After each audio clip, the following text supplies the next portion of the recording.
दोस्तों, सबरी कौन थी जिनके जूठे बेर श्री राम जी ने खाए थे? इससे हमें क्या शिक्षा लेनी चाहिए? सबरी भीलों के राजा की बेटी थी। एक बार इनके पिताजी ने इनकी शादी भील राजकुमार से तय की। शादी की तैयारी के लिए इनके पिता ने हजारों पशुओं को बलि के लिए जमा किया। यह देखकर सबरी को बहुत दुख हुआ। उसने सोचा कि मेरे कारण ही इनको मारा जाएगा। अगर मैं यहाँ से भाग जाऊं तो ये सब बच जाएंगे। सबरी चुपचाप वहाँ से भाग निकली और पूरी रात भागते भागते सुबह वो मंगत ऋषि मुनि के आश्रम में आकर उनके चरणों में गिर पड़ी। मुनि ने जब सारी बातें सुनी तो वो बहुत प्रसन्न हुए और बोले, बेटी आप बहुत धन्य हैं जो हजारों पशुओं की जान बचाई। आप जीवन भर यहीं रहकर तपस्या करें। एक न एक दिन प्रभु श्री राम जी आपको अवश्य दर्शन देंगे। मुनि की बात सच साबित हुई। इस घटना के 100 साल के बाद प्रभु श्री राम जी ने सबरी माता को दर्शन दिए। बोलो जय सीताराम, जय सीताराम। भगवान श्री राम के जीवन प्रसंग का एक महत्वपूर्ण प्रसंग है। वनवास काल का वह वर्ष जब माँ जानकी का हरण हो चुका था। माँ सीता की खोज में श्री राम ने दक्षिण की ओर प्रस्थान किया था। वहीं पर एक स्थान दंडकार्य वन भी था। वर्तमान में यह वन मध्य भारत में स्थित है। दंडकार्य में उनकी यात्रा का मुख्य पड़ाव था एक भगत की कुटिया। उस भगत हृदय की जिसने वर्षों तक निरंतर पथ बुहारते हुए श्री राम जी की राह देखी थी। अपने गुरु मंगत ऋषि के वचनों पर विश्वास करके सालों इंतजार किया था। साक्षात नारायण उनकी कुटिया खोजते हुए बीहड़ वनों के दुख सहते हुए वहां पहुंचे। वही भक्ति मार्ग की पार्थिक बनी और गैतव्य संभ्य समक्ष उपस्थित हो गया। बात कर रहे हैं माँ सबरी की। वह पावन दिवस जब माँ सबरी ने अपनी कुटिया में श्री राम के चरणों को प्राप्त किया और वह बसंत पंचमी का ही दिन था।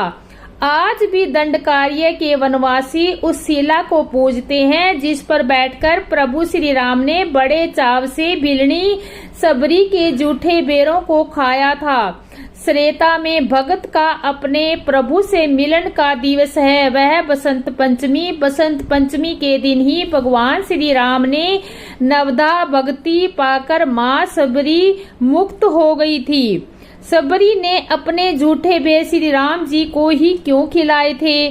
सबरी ने भगवान राम को सबरी ने बेर खिलाए थे। यह कथा रामायण में वर्णित है। जब भगवान राम अपनी पत्नी सीता की खोज में वनवास के दौरान सबरी के आश्रम पहुंचे। सबरी जो भगवान राम की एक भगत थी, ने पहले बेरों को खुद चखकर वह अनुचित किया कि वे मीठे हैं या नहीं, फिर और उन्होंने राम को अर्पित किया। राम ने प्रेम पूर्वक उन बेरों को ग्रहण किया, यह दिखाते हुए कि भगत के प्रेम और श्रद्धा से बढ़कर कुछ नहीं है।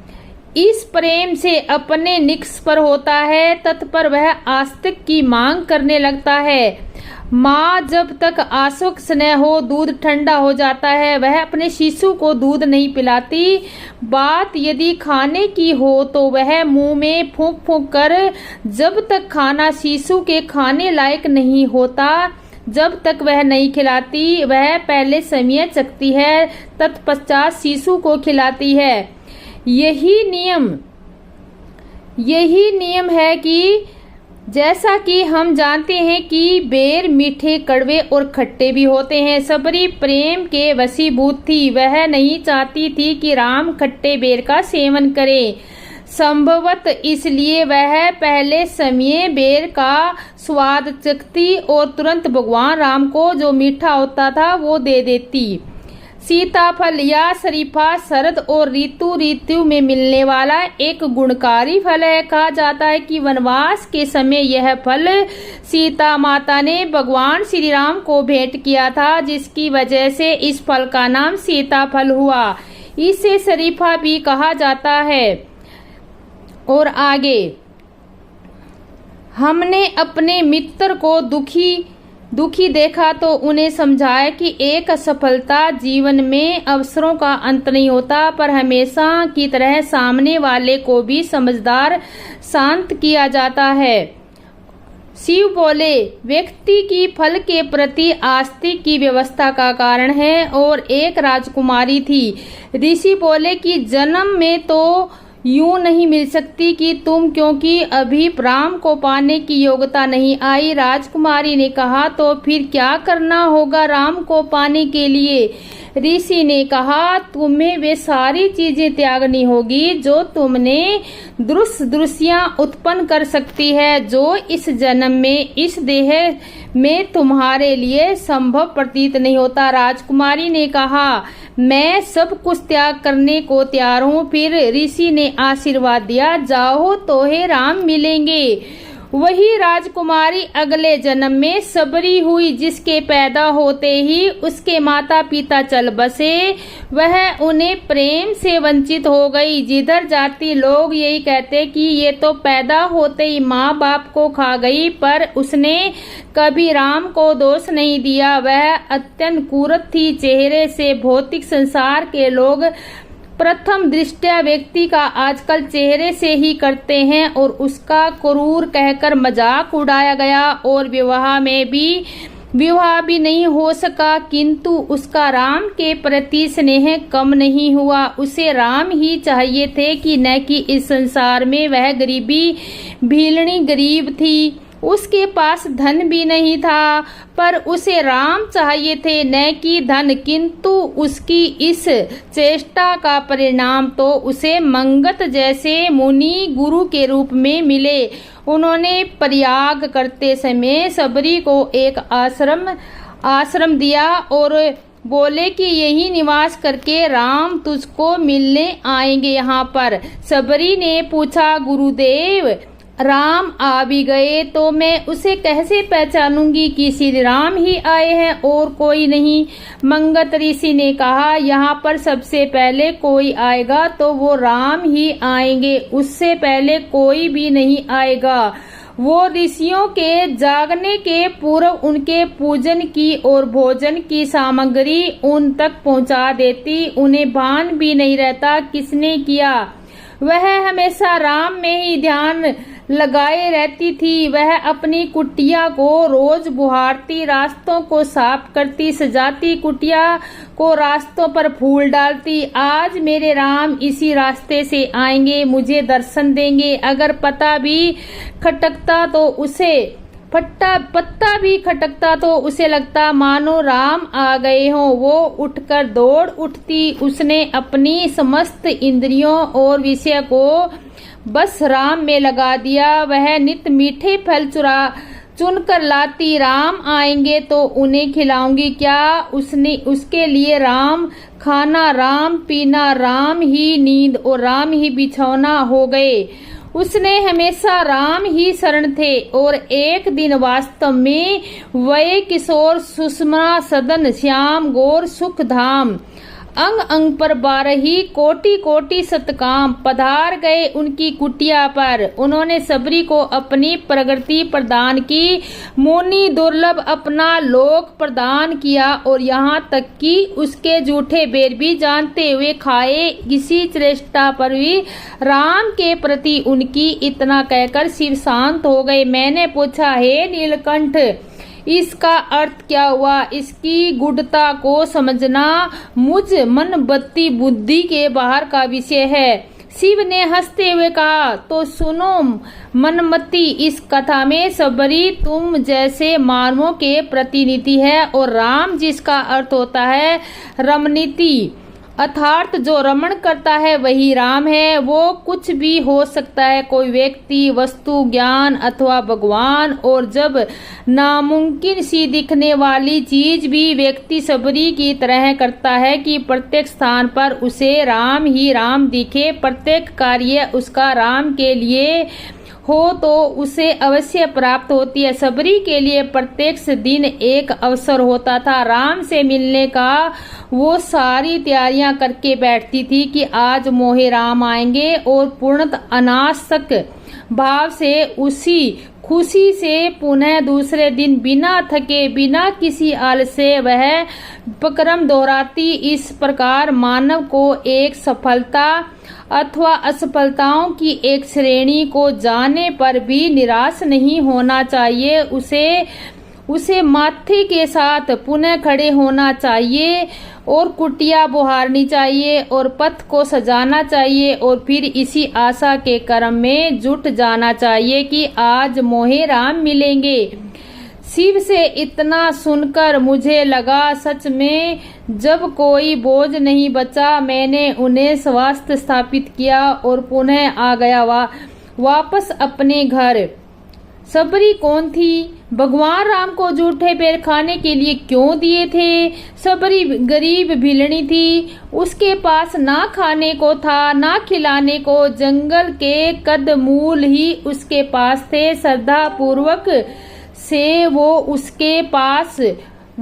प्रभु के चरणों में ले आई। प्रभु क्योंकि बेर खट्टे हो सकते हैं और वो नहीं जानती कि भगवान राम खट्टे बेर खाएं। उसने उनको चखा और फिर भगवान श्री राम के चरणों में समर्पित किया।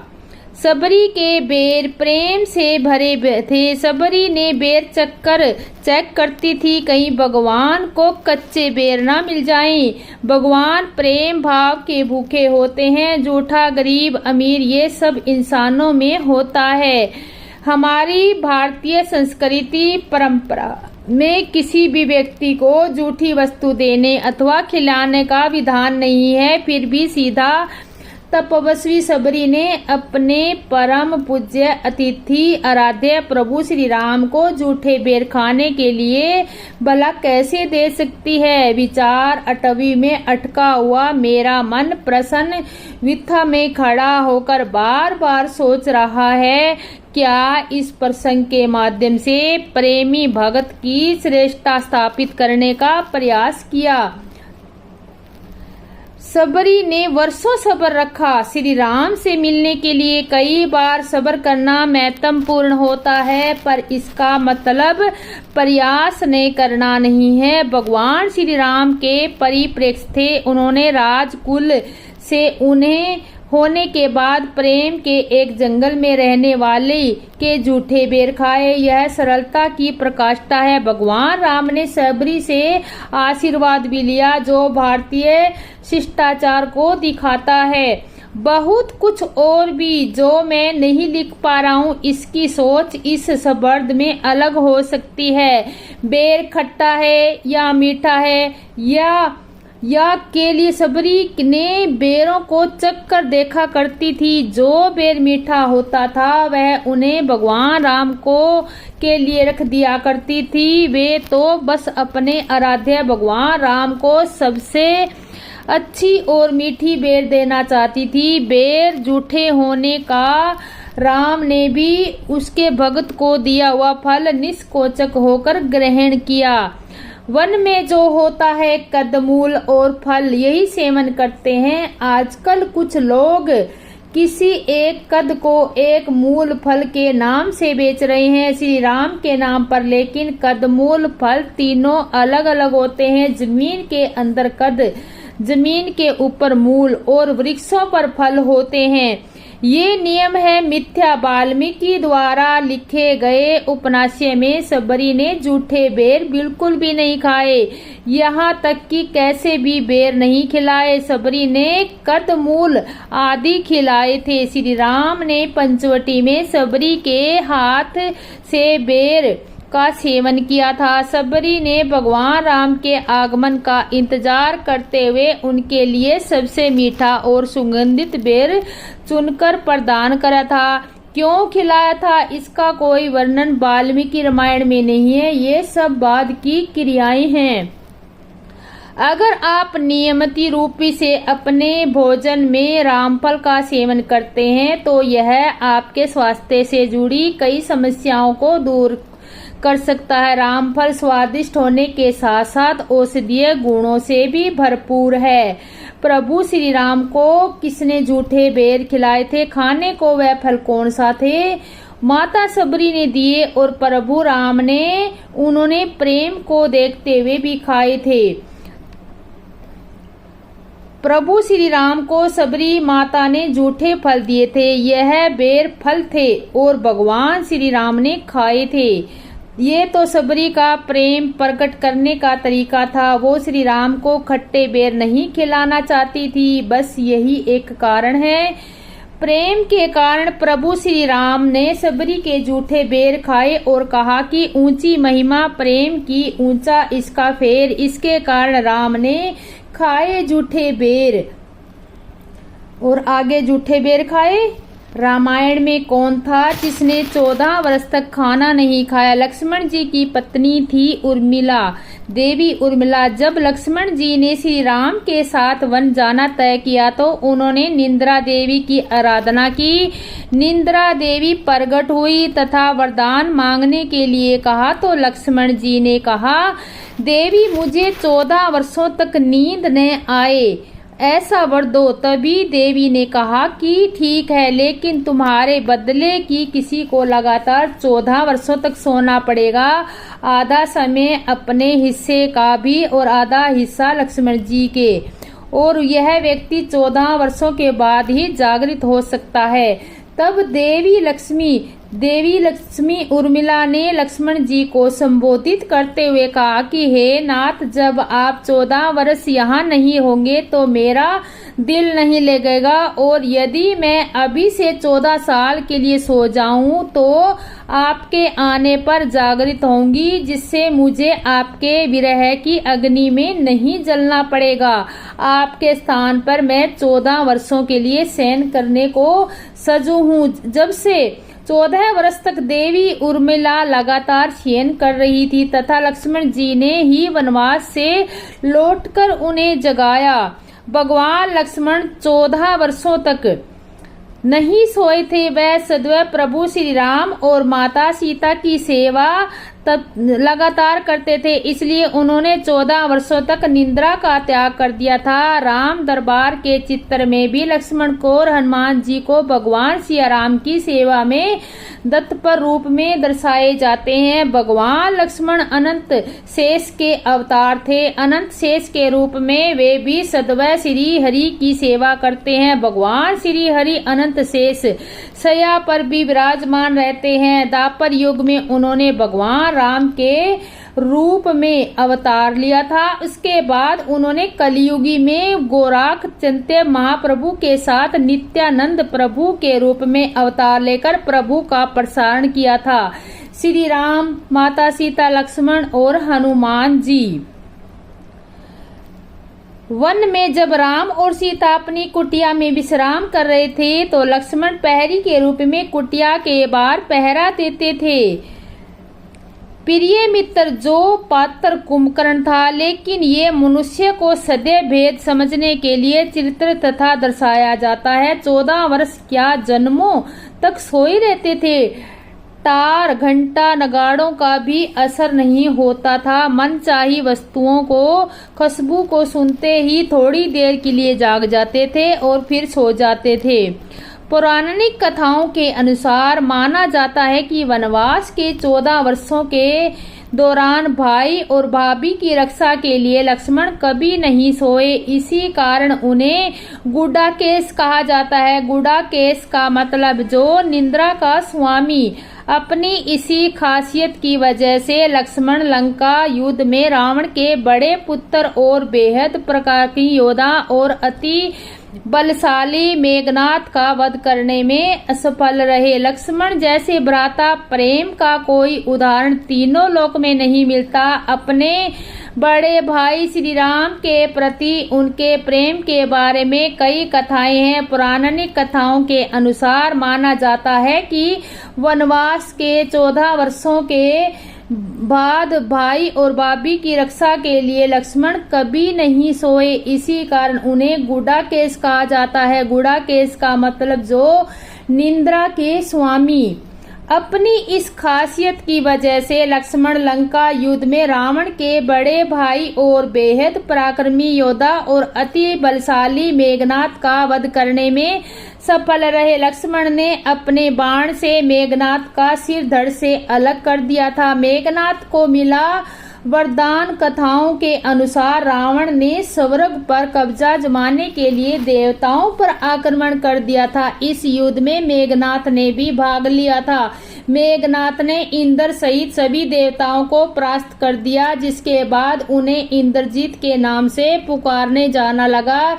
युद्ध जीतने के बाद मेघनाद जब लंका जाने लगे तो उन्होंने इंद्र को अपने साथ ले लिया। ब्रह्मा जी ने मेघनाद से कहा कि अगर वो इंद्र को मुक्त कर देंगे तो उन्हें एक वरदान देंगे। ब्रह्मा जी ने मेघनाद का अमर होने का वरदान तो ठुकरा दिया, लेकिन उन्हें आशीर्वाद दिया कि पृथ्वी पर केवल एक व्यक्ति ही उसका वध कर सकता है जो 14 साल तक न सोया हो। क्या कहा ऋषि अगस्त्य ने? एक बार ऋषि अगस्त्य ने कहा था कि मेघनाद को खुद भगवान श्री राम भी नहीं मार सकते, उन्हें तो केवल लक्ष्मण ही मार सकते हैं। कथाओं के अनुसार एक बार ऋषि अगस्त्य अयोध्या आए तो लंका युद्ध पर चर्चा होने लगी। तभी श्री राम ने बताया कि किस तरह से उन्होंने रावण और कुंभकर्ण को जैसे महारथियों का वध किया था। अनुज लक्ष्मण ने भी मेघनाद और अतिकाय जैसे शक्तिशाली असुरों का वध किया था। ऋषि अगस्त्य ने कहा था कि इससे कोई दो राय नहीं है, रावण और कुंभकर्ण अति शक्तिशाली थे, लेकिन सबसे बड़ा वीर मेघनाद ही था जिनके लक्ष्मण ने उसका वध किया। केवल वही ऐसे व्यक्ति थे जो उसका संहार कर सकते। राम को हुआ आश्चर्य। ऋषि अगस्त्य ने लक्ष्मण की प्रशंसा सुनकर राम प्रसन्न तो बहुत हुए, लेकिन उन्हें आश्चर्य भी हुआ कि ऐसा क्या बात थी जो मेघनाद को केवल लक्ष्मण ही मार सकते थे। राम ने ऋषि अगस्त्य की वरदान मिला था कि उसका वध वही कर सकता है जो 14 वर्षों तक न सोया हो, 14 वर्षों तक किसी स्त्री का मुख न देखा हो और जिसने 14 वर्षों तक भोजन न किया हो। श्री राम ने कहा, ऐसे कैसे संभव है कि लक्ष्मण ने सीता का मुख न देखा हो, जबकि मैं और सीता बगल की कुटिया में रहते थे तो 14 वर्षों तक सोए न हो, ये भी कैसे संभव है। 14 वर्षों तक नियमित रूप से लक्ष्मण को भोजन के लिए फल फूल देता था। क्या कहा लक्ष्मण ने? ऋषि अगस्त्य से कहा है कि क्यों न लक्ष्मण से ही पूछ लिया जाए। लक्ष्मण ने बताया कि मैंने कभी सीता जी के चरणों के ऊपर देखा ही नहीं, इसलिए मैं उनके आभूषणों को पहचान नहीं सकता था। लक्ष्मण ने कहा, जब आप फल फूल देते थे तो कहते थे कि लक्ष्मण फल रख लो, आपने कभी खाने को नहीं कहते, फिर आपकी आज्ञा के बिना मैं कैसे खाता। 4 वर्षों तक नहीं सोने के बारे में लक्ष्मण ने कहा कि आप तो सीता माता एक कुटिया में सोते थे, मैं बाहर धनुष पर बाण चढ़ाए रक्षा में खड़ा रहता था। निंद्रा देवी ने दिया वरदान। लक्ष्मण से कहा कि वनवास की पहली रात को ही जब राम और सीता सो रहे थे तो निंद्रा देवी आई। लक्ष्मण ने निंद्रा देवी से प्रार्थना की कि ऐसा वरदान दे कि पूरे वनवास के दौरान उन्हें नींद न आए, ताकि वह अपने प्रिय भाई और भाभी की रक्षा कर सके। निंद्रा देवी प्रसन्न होकर बोली कि अगर कोई तुम्हारे बदले 14 सालों तक सोए तो वह वरदान उन्हें प्राप्त हो सकता है। इसके बाद लक्ष्मण के आग्रह पर निंद्रा देवी लक्ष्मण की पत्नी और सीता की बहन उर्मिला के पास पहुंची। उर्मिला ने लक्ष्मण के बदले पूरे वनवास के दौरान सोना स्वीकार कर लिया और वह 14 वर्षों तक सोती रही। लक्ष्मण ने श्री राम से कहा कि मैंने गुरु विश्वामित्र से एक अतिरिक्त विद्या का ज्ञान लिया, इसके जरिए कोई भी व्यक्ति बिना अन्न ग्रहण किए जीवित रह सकता है। लक्ष्मण ने कहा कि उसी विद्या से मैंने अपनी भूख नियंत्रण की। यह सुनकर प्रभु श्री राम ने लक्ष्मण को गले से लगा लिया। और आगे पिता के वचन के माने रखते हुए माता कैकेयी के आदेश पर 14 वर्ष का वनवास स्वीकार किया। साथ में उनकी पत्नी सीता एवं छोटे भाई लक्ष्मण जी वनवास को गए। लक्ष्मण जी ने दिन और रात उनकी सेवा में रहे। दिन को पानी, ईंधन, कंदमूल, फल आदि सब तरह की सेवा करते और रात को जग कर पहरा देते। नीति थी, रावण के पुत्र मेघनाथ को केवल वही मार सकता है जिसने 14 वर्षों तक न कुछ खाया हो न सोया हो। नीति ने ऐसा विधान किया कि लक्ष्मण जी को इसके लिए चुना कि पापी मेघनाथ का वध लक्ष्मण के हाथों होना था। तो प्रश्न का उत्तर मिल गया। महर्षि वाल्मीकि जी के द्वारा रचित रामायण एक रामचरितमानस में कहीं भी इस बात का स्पष्ट उल्लेख नहीं मिलता। जहां तक वर्णित हो कोई मात्र 14 वर्षों तक सोया ही न हो, परंतु रामायण के कुछ अन्य संस्करणों जैसे कि तमिल रामायण, कब रामायण, बंगाली रामायण के विभिन्न साहित्यकारों द्वारा किए गए अनुवादों में ऐसा बताया जाता है कि लक्ष्मण को ही रामायण के वो पात्र हैं जिन्होंने 14 वर्षों तक निद्रा पर विजय प्राप्त की हो। रामायण के इन संस्करणों के अनुसार रावण पुत्र मेघनाथ उर्फ इंद्रजीत पर केवल वही व्यक्ति विजय प्राप्त कर सकता है जो 14 वर्षों तक सोया न हो और जिसने ब्रह्मचर्य का भी पालन न किया हो। ऐसा करने वाले केवल लक्ष्मण जी थे जिन्होंने योग निद्रा के माध्यम से ही 14 वर्षों तक बिना सोए प्रभु श्री राम और माता जानकी जी की सेवा की थी। योग निद्रा का मतलब होता है आत्मिक नींद में जाना। यह ऐसी नींद है जिसमें जागते हुए सोना है। सोने और जागने के बीच की स्थिति को योग निद्रा कहते हैं। देवता गण भी इसी निद्रा में सोते हैं। श्री लक्ष्मण भी योग निद्रा के बल पर ही 14 वर्षों तक बिना सोए और ब्रह्मचर्य का भी आत्मिका के जरिए पालन किया और फिर इंद्रजीत का संहार किया। कुछ अन्य साहित्यकारों और अनुवादकों द्वारा ऐसा भी वर्णन किया जाता है कि जब प्रभु श्री राम, माता जानकी और श्री लक्ष्मण जी ने वनवास सेतु प्रस्थान किया तब प्रथम रात्रि को जब निद्रा देवी लक्ष्मण जी के समीप उन्हें नींद के आगोश में लेने के लिए आई, तब लक्ष्मण जी ने अपने योग बल के माध्यम से निद्रा की देवी को अपने सम्मुख प्रकट होते हुए वनवास की अवधि के दौरान उनसे दूर रहने हेतु कहा कि निद्रा की देवी उन्हें यह वरदान देते हुए कहा कि 14 वर्ष का समापन होते ही गहन निद्रा में चले जाएंगे। इसके अलावा जो भी विभिन्न कथाओं के द्वारा लक्ष्मण जी के 14 वर्षों तक न सोने की पुष्टि की जाती है। रामायण के अनुसार भगवान राम को 14 वर्ष का ही वनवास क्यों मिला था? माता कैकेयी ने भगवान राम के लिए 14 वर्षों का ही वनवास मांगा था, हमेशा के लिए नहीं मांगा था। वो वर का तात्पर्य ईश्वर और जीव के मिलन का सहयोग से है। जब कैकेयी ने दुर्वासा की सेवा की और उन्हें प्रसन्न किया तो उन्होंने एक अंगहात को ब्रिज होने का वरदान दिया और कहा कैकेयी कन्या भविष्य में तुम ही होगी जो जीव और ईश्वर को एक कर सकती हो। तब उसने कहा कि ये सब कब होगा? तब ऋषि ने कहा था कि देवासुर संग्राम में महाराज दशरथ की मदद करते समय काल प्रेरित होकर दशरथ 2 ही वरदान मांगने को कहेंगे, तत्पश्चात मत मांगना। ईश्वर तुम्हारी गोद में खेलेगा और तुम्हें प्रेरित करेगा, तब तुम्हारे संपन्न पूरे होंगे और वरदान तब मांगना। उत्तर के परिणाम हेतु कम रामायण अवलोकन करें। एक तो रावण की उम्र सीमा पर समापन पर थी। दूसरी बात ये थी कि समय भगवान का राम विश्वामित्र जी के साथ सीधा आश्रम को गए और मार्ग में ताड़का का वध किया और मरते समय ताड़का ने राम से कहा कि हे राम, रघुवंशी कभी झूठ नहीं बोलते, परंतु आज मेरे वध के कारण तुम्हारा वंश झूठा स्थापित हो जाएगा।